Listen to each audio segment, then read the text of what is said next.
Big breaking news చూస్తున్నాం. ఇక బీజేపీకి కాంగ్రెస్ పార్టీ షాక్ ఇవ్వనట్టు తెలుస్తోంది. ఇక బీజేపీ సభ్యత్వానికి రాజీనామా చేసినటువంటి రాజాసింగ్ని కాంగ్రెస్ పార్టీలో చేర్చుకొని మరి తెలంగాణలో బీజేపీకి చెక్ పెట్టే ప్లాన్ చేస్తున్నట్టుగా తెలుస్తుంది. ఇప్పటికే బీసీలకు మరి బీజేపీలో అన్యాయం జరుగుతుంది. గతంలో బండి సంజయ్, ఇప్పుడు రాజాసింగ్ అంటూ మరి మంత్రి పొన్నం ప్రభాకర్ చేసినటువంటి కామెంట్స్ నిజంగానే మరి బీజేపీకి కాంగ్రెస్ చెక్కపోటు పెడుతుందా? మరి నిజంగానే మరి రాజాసింగ్ కాంగ్రెస్ పార్టీలో చేర్చుకోమని మరి ఒక రకమైనటువంటి బీసీ నాతో కాంగ్రెస్ పార్టీ ముందుకు పోతుంది అన్నటువంటి ఒక చర్చ జరుగుతుంది. ఒక్కసారి ఆ స్టోరీ చూద్దాం. నిజంగానే రాజాసింగ్తో బీజేపీకి కాంగ్రెస్ చెక్ పెట్టే ప్లాన్ చేస్తుందా? మరి రాజాసింగ్ కాంగ్రెస్లో చేరే ఛాన్స్ ఎంత మేరకు ఉంది? ఒక్కసారి ఆ స్టోరీ చూసే ప్రయత్నం చేద్దాం. సో తెలంగాణ వ్యాప్తంగా రాజాసింగ్ చేసినటువంటి రాజీనామా సంచలనం రేపుతుంది. ఏదైతే బీజేపీని నమ్ముకొని బీజేపీ సిద్ధాంతాలను మరి ప్రజల్లోకి తీసుకెళ్లడంలో ముందు వరుసలో ఉన్నటువంటి రాజాసింగ్, మరి 3 సార్లు ఎంఏ గెలిచినటువంటి రాజాసింగ్ బీజేపీ పార్టీని వీడుతున్నట్టుగా మనం చూసాం. గతంలో ఆయన రాజీనామా చేశారు. రాజీనామాను కూడా మరి బీజేపీ అధిష్టానం ఓకే చెప్పింది. సో ఈ నేపథ్యంలో రాజాసింగ్ నెక్స్ట్ ఏం చేయబోతున్నాడు? రాజాసింగ్ నెక్స్ట్ ఏ పార్టీలోకి పోతున్నాడు? సొంతంగా ఏమైనా పార్టీ పెట్టబోతున్నాడా, లేకపోతే మరి బీఆర్ఎస్కో కాంగ్రెస్కో వెళ్ళబోతున్నాడా? ఏం చేయబోతున్నాడు రాజాసింగ్ అనేటువంటి ఊహాగానాలు, అనేకమైనటువంటి ప్రశ్నలు ఆయన అభిమానులు తలెత్తున్నాయి. సో ఈ నేపథ్యంలోనే మరి వరుసగా అనేకమైనటువంటి కథనాలు వస్తున్నాయి. రాజాసింగ్ బీఆర్ఎస్లో కానీ, రాజాసింగ్ కాంగ్రెస్లోని, రాజాసింగ్ మరి శివసేనలోకి అటు అనేకమైనటువంటి కథనాలు వస్తున్నాయి. ఈ కథనాలు వస్తున్న వేళ కాంగ్రెస్ పార్టీ మంత్రి పొన్నం ప్రభాకర్ చేసినటువంటి వ్యాఖ్యలు కొన్ని సంచలనంగా మారుతున్నాయి. రాజాసింగ్ రాజీనామాపై మంత్రి పొన్నం ప్రభాకర్ చేసిన వ్యాఖ్యలు తెలంగాణలో సరికొత్త చర్చకు దారితీస్తున్నాయి. గోషమహల్ ఎమ్మెల్యే రాజాసింగ్ను అస్తం పార్టీలోకి లాగడానికి పొన్నం గాలం వేస్తున్నారన్న వాదనలు తెరపైకి వస్తున్నాయి. రాజాసింగ్ రాజీనామాపై స్పందించిన పొన్నం ప్రభాకర్ బీజేపీ అధిష్టానంపై ఘాటు విమర్శలు గుప్పించారు. బీసీ నేతలంటే బీజేపీ గిట్టదని మరోసారి తేటతెల్లమైందన్నారు పొన్నం ప్రభాకర్. బలహీన వర్గాల్ని బీజేపీ పట్టించుకోదంటూ విమర్శలు ఇచ్చారు. ఇక బీజేపీ అంటే బీసీ వ్యతిరేక పార్టీ అని మరోసారి స్పష్టమైందని, బీసీ నేత కావడం వల్లే రాజాసింగ్ రాజీనామాను జేపీ నడ్డా వెంటనే ఆమోదించారంటూ ఆరోపణలు చేశారు పొన్నం ప్రభాకర్. రెడ్డిగా రాజాసింగ్ రాజీనామాతో బీజేపీ అసలు స్వరూపం బయటపడినట్టు పొన్నం దుయ్యబట్టారు. ఇప్పుడు రాజాసింగ్ రాజీనామా గతంలో బండి సంజయ్ను అకారణంగా అధ్యక్ష పదవి నుంచి తొలగించడం లాంటి నిర్ణయాలు చూస్తే ఆ పార్టీ బలహీన వర్గాల వారిని పట్టించుకోదని అర్థమైపోతుంది. బీసీలను పక్కన పెట్టి అగ్రకులాల వారికి అధ్యక్ష పదవులను కట్టబెట్టడం మరో ఉదాహరణ అని ఇక పొన్నం ప్రభాకర్ కామెంట్ చేశారు. గతంలో ఒక మాట చెప్పకుండా బండి సంజయ్ని అధ్యక్ష పదవి నుంచి తొలగించిన బీజేపీ పార్టీ ఆ పదవిలోకి అగ్రకులాల నాయకుడైన కిషన్ రెడ్డిని తీసుకొచ్చారు. ఇప్పుడు ఆయన స్థానంలో మరొక అగ్రకులం నేతనే నియమించారు. అదేవిధంగా రాజాసింగ్ విషయంలో కూడా మాట్లాడాలని, కొన్ని కీలక విషయాలు పంచుకోవాల్సిన సమయం ఇవ్వండి అడిగినా ఇవ్వలేదు. మరి రాజీనామాను మాత్రం వెంటనే ఆమోదించారు. కాబట్టి ఒక కోణంలో చూస్తే పొన్నం ప్రభాకర్ వ్యాఖ్యలు వాస్తవమే అనిపిస్తుందని రాజకీయ విశ్లేషకులు అభిప్రాయం వ్యక్తం చేస్తున్నారు. ఈ క్రమంలోనే అసలు తమకు సంబంధం లేని అంశాలలో తలదూర్చి రాజాసింగ్కు మద్దతుగా పొన్నం ప్రభాకర్ మాట్లాడడం ప్రస్తుతం కీలకంగా మారింది. ఆయన రాజాసింగ్కు అంత మద్దతుగా ఎందుకు నిలుస్తున్నారు అన్న ప్రశ్న వినిపిస్తుంది. రాజాసింగ్ బీజేపీకి రాజీనామా చేయడంతో ఆయనను కాంగ్రెస్లోకి చేర్చుకోవడానికి పొన్నం ప్రభాకర్ చేస్తున్న ప్రయత్నాల్లో ఇది ఒకటని ఒక చర్చ కూడా జరుగుతున్నది. ఒకవేళ విశ్లేషకులు మాత్రం ఈ ప్రశ్నలకు అవునని సమాధానం చెప్తున్నారు. అందుకు వాళ్ళు కూడా కొన్ని బలమైనటువంటి కారణాలు చెప్తున్నారు. ఇక గోషమహల్ ఎమ్మెల్యేగా రాజాసింగ్ హైట్రిక్ విజయాలు సాధించారు.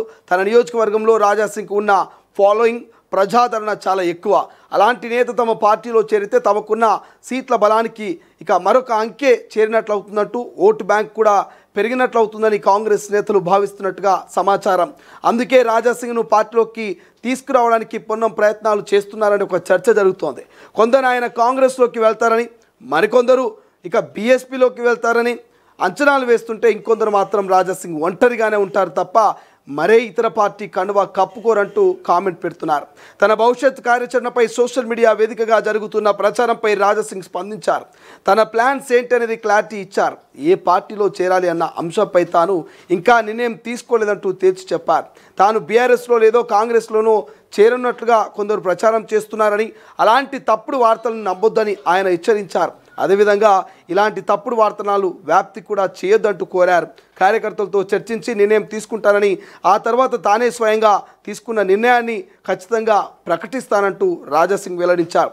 రైట్, ఒకసారి దానికి సంబంధించినటువంటి రాజాసింగ్ వీడియో బయట చూద్దాం, అనంతరం కంటిన్యూ చేద్దాం. ఒక్కప్పుడు మనం ఏం లేకపోతే కూడా దేశ ద్రోహిలతోని ఫైట్ చేసినాం. 3 సార్లు ఎమ్మెల్యే అయిన తర్వాత కూడా దేశ ద్రోహిలతోని, ధర్మ ద్రోహిలతోని ఫైట్ చేసినాం. ముందు కూడా అదే చేద్దాం. మీ అందరి ఆశీర్వాదం, మీ అందరు సహకారం నాకు ఉన్నది. గతంలో కూడా ఉండే, ఇప్పుడు కూడా ఉన్నది. ఏం టెన్షన్ ఏ బీజేపీ కార్యకర్త కానీ, నా హిందూ కార్యకర్తలు కానీ కొద్ది కూడా టెన్షన్ ఎవరు కూడా తీసుకోవద్దని నా ప్రతి ఒక్క కార్యకర్తకి నేను హృదయపూర్వకంగా ఒక సందేశం ఇవ్వాలనుకుంటున్నాను.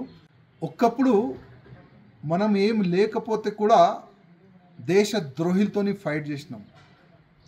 3 సార్లు ఎమ్మెల్యే అయిన తర్వాత కూడా దేశ ద్రోహిలతోని, ధర్మ ద్రోహిలతోని ఫైట్ చేసినాం. ముందు కూడా అదే చేద్దాం. మీ అందరి ఆశీర్వాదం, మీ అందరు సహకారం నాకు ఉన్నది. గతంలో కూడా ఉండే, ఇప్పుడు కూడా ఉన్నది. ఏం టెన్షన్ ఏ బీజేపీ కార్యకర్త కానీ, నా హిందూ కార్యకర్తలు కానీ కొద్ది కూడా టెన్షన్ ఎవరు కూడా తీసుకోవద్దని నా ప్రతి ఒక్క కార్యకర్తకి నేను హృదయపూర్వకంగా ఒక సందేశం ఇవ్వాలనుకుంటున్నాను. రైట్, అయితే తెలంగాణ బీజేపీలో కొంతకాలంగా తీవ్ర వివాదాలు చెలరేగుతున్నాయి. కొందరు నేతల్ని ఉద్దేశించి రాజాసింగ్ పలుమార్లు సంచలన ఆరోపణలు చేశారు. ఇటీవల తెలంగాణ బీజేపీ అధ్యక్షుడిగా రామచంద్రరావు నియమించాడని కూడా రాజాసింగ్ తీవ్రంగా వ్యతిరేకించారు, నిరసించారు. అందుకు ఫలితంగా ఆయన పార్టీ సభ్యత్వానికి రాజీనామా చేశారు. ఈ నేపథ్యంలోనే ఆయన ఏ పార్టీలో చేరుతారనేది హాట్ టాపిక్గా మారింది. సో చూద్దాం, మరి బీజేపీకి రాజీనామా చేసిన గోషంహాల్ ఎమ్మెల్యే రాజాసింగ్ ఏ పార్టీలో చేరబోతున్నారు, ఏ పార్టీకి మద్దతు ఇవ్వబోతున్నారు, ఏ పార్టీ అభ్యర్థిగా భవిష్యత్తులో బరిలో దిగబోతున్నారంటే ఒక ప్రశ్న అయితే రాజాసింగ్ అభిమానులను, తెలంగాణ ప్రజల్లోనూ ప్రధానంగా మరి రాజాసింగ్ను నమ్మి ఇన్ని రోజులు ఆయన వెంట నడిచినటువంటి కార్యకర్తల్లోనూ ఇంకా పెద్ద ఎత్తున ప్రశ్నల వర్షం అయితే కురుస్తోంది. సో ఇప్పటికే మీడియా, సోషల్ మీడియాలో అనేకమైనటువంటి కథనాలు వస్తున్నాయి. శివసేన అని, కాంగ్రెస్ అని, బీఆర్ఎస్ అని ఇట్లా చెప్పుకుంటూ పోతే అనేకమైనటువంటి కథనాలు రాజాసింగ్ పైన మరి సోషల్ మీడియాలో అయితే అల్లుతున్నటువంటి పరిస్థితి. సో బట్ మొన్నటి వరకు కొంత ఓప్స్ ఉండే. బీజేపీ అధిష్టానం రాజాసింగ్ దగ్గర క్లారిటీ తీసుకొని మరి సమస్యల్ని సాల్వ్ చేసి మళ్ళీ బీజేపీ వైపే ఆయన పంపించే ప్రయత్నం చేస్తుంది, బీజేపీలోనే కంటిన్యూ చేయించే ప్రయత్నం చేస్తుందని చాలామంది అనుకున్నారు. బట్ బీజేపీ అధిష్టానం ఎవరు ఊహించని విధంగా ఒక ట్విస్ట్ అయితే ఇచ్చింది. రాజాసింగ్ సంబంధించినటువంటి రాజీనామా మీద ఎటువంటి క్లారిటీ తీసుకోకుండా ఆయన రాజీనామాను అంగీకరించింది. సో ఆయనను పార్టీ నుంచి ఇక బయటికి పంపించినటువంటి పరిస్థితి అయితే మనకు కనిపిస్తుంది. సో చూద్దాం రాజాసింగ్ భవిష్యత్ ఏంటి, రాజాసింగ్ మరి అతని ఫాలోయింగ్ని, అతని ఫ్యాన్స్ని, అతని కార్యకర్తల్ని ఎటువైపుగా తీసుకెళ్తాడు? బీఆర్ఎస్ఆ, కాంగ్రెసా, బీఎస్పీ లేక శివసేన, ఎటువైపుగా రాజాసింగ్ అడుగులు ఉండబోతున్నాయి? ఆయన ఫాలోయింగ్ని ఎవరు క్యాష్ చేసుకోబోతున్నారు? భవిష్యత్తులో రాజాసింగ్ ఎటువంటి పొజిషన్లో ఉండబోతున్నారు? చూద్దాం ఏం జరగబోతుందో భవిష్యత్తులో. ఒక్కప్పుడు మనం ఏం లేకపోతే కూడా దేశ ద్రోహిలతోని ఫైట్ చేసినాం. 3 సార్లు ఎమ్మెల్యే అయిన తర్వాత కూడా దేశ ద్రోహిలతోని, ధర్మ ద్రోహిలతోని ఫైట్ చేసినాం. ముందు కూడా అదే చేద్దాం. మీ అందరి ఆశీర్వాదం, మీ అందరు సహకారం నాకు ఉన్నది.